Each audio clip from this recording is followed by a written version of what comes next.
Salve galera do Live, mais um vídeo especial aqui do canal. Hoje nós vamos contar a história desse que é considerado o jogo mais maluco da história da NBA. Uma partida que aconteceu lá na década de 1970, mas só para você ter noção do que a gente vai falar, esse jogo começou e só terminou daí 4 meses.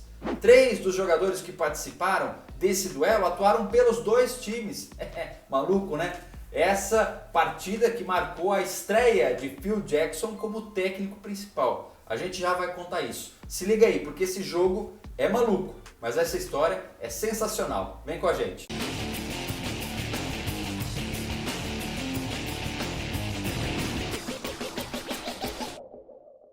Bom galera, nossa história ela vai terminar em março de 1979. Guarde essa data. O jogo entre Sixers e New Jersey Nets, que depois acabaria virando o Brooklyn Nets que a gente conhece hoje aí. Mas ela começa muito antes, né? Só para contextualizar, a NBA no final dos anos 70 era, digamos, diferente, né? Cidades que faziam parte da liga, como Seattle, San Diego, hoje não contam mais com equipes na NBA. Outros tempos, né galera?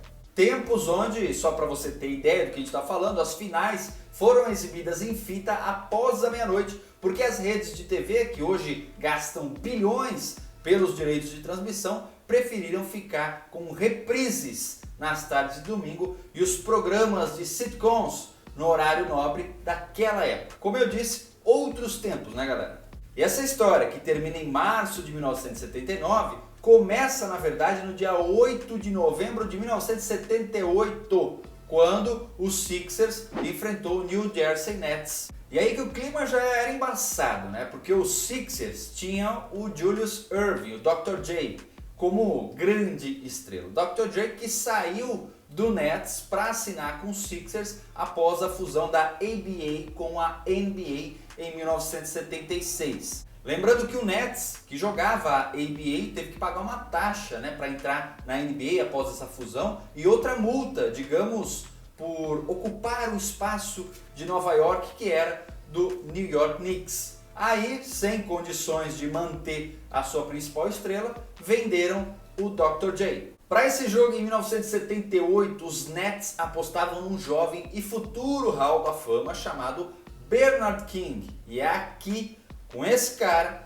que a história maluca começa. O jogo estava rolando, pegado e tudo mais, com o Bernard King indo muito bem.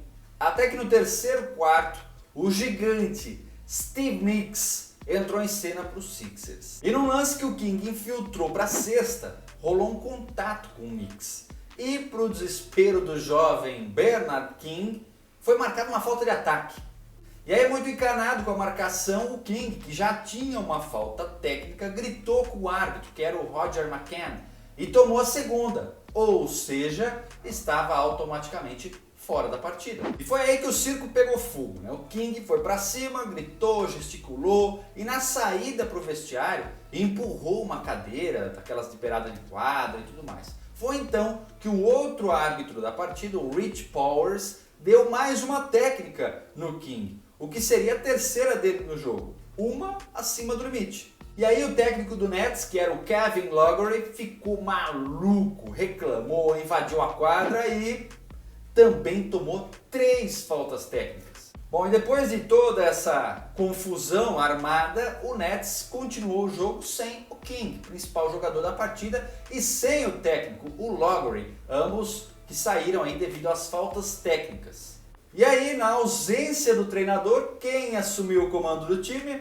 Pois é, ele mesmo, o então assistente principal do Nets, que era Phil Jackson, que aí pela primeira vez na história da NBA assumiria o papel de treinador principal.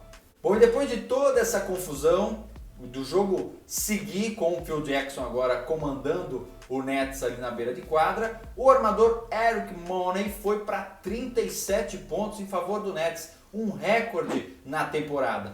Mas o jogo foi para 2 prorrogações e o Sixers acabou vencendo por 137 a 133. Fim de jogo. E aí você vai pensar, pô, essa era a história maluca, né, que você ia contar?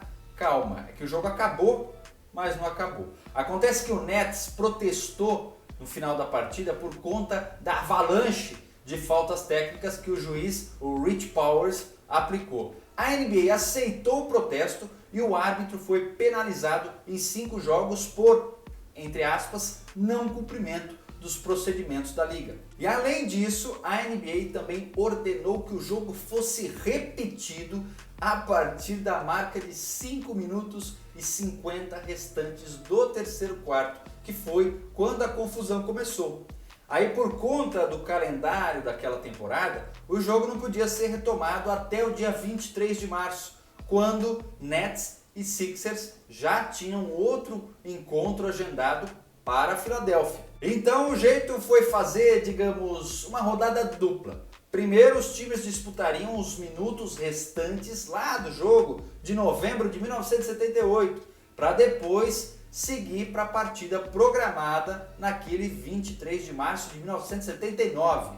Bom, os times concordaram com isso, porém a coisa toda fica mais esquisita porque antes disso as equipes já haviam concordado em outra coisa, a troca de jogadores. Isso significa que em fevereiro de 1979, portanto antes aí dessa segunda parte desse jogo, da continuação dessa partida que não terminou, o Sixers havia mandado o Harvey Catchings, o Ralph Simpson e mais uma grana para o Nets em troca do Eric Money e Al Skinner. Um negócio simples, beleza, mas que causou uma das cenas mais malucas na história da NBA. Isso porque a NBA se reuniu lá na sala de justiça deles e decidiu que esses caras poderiam jogar por suas novas equipes e o cara das estatísticas que lute, né? Então, naquela tarde da Filadélfia, em 23 de março de 1979, os times iniciaram com o relógio restando 5 minutos e 50 segundos do terceiro quarto e o placar 84-81 para os Sixers. Uma partida onde 3 jogadores atuaram dos dois lados da quadra. O Catchings e o Simpson, que jogaram no Sixers em novembro de 78 e agora jogariam pelo Nets, e o Money, que atuou pelo Nets no começo dessa história, mas agora jogaria pelo Sixers. Podia ser mais, né? Só que o Skinner, que também estava envolvido nessa troca, foi banco do Nets lá em novembro e também ficou no banco dos Sixers no complemento dessa partida. Para você ter ideia de como tudo foi muito louco, lembra que a gente falou do Money, que assumiu o protagonismo quando o King foi excluído da partida e fechou aquele jogo de novembro com 37 pontos após 2 prorrogações?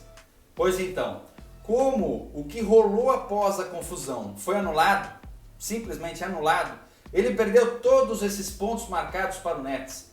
Resumo da ópera: ele fechou a partida em março de 79 com 23 pontos, sendo que 4 foram para os Sixers, seu novo time.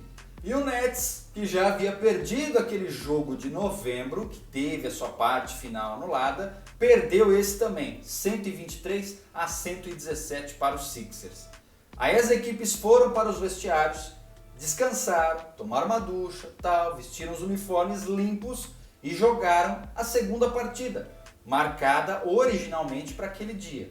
E olha, os Sixers venceram novamente, o que significa que eles venceram os Nets 3 vezes, mas na verdade só contou como 2, é isso, né?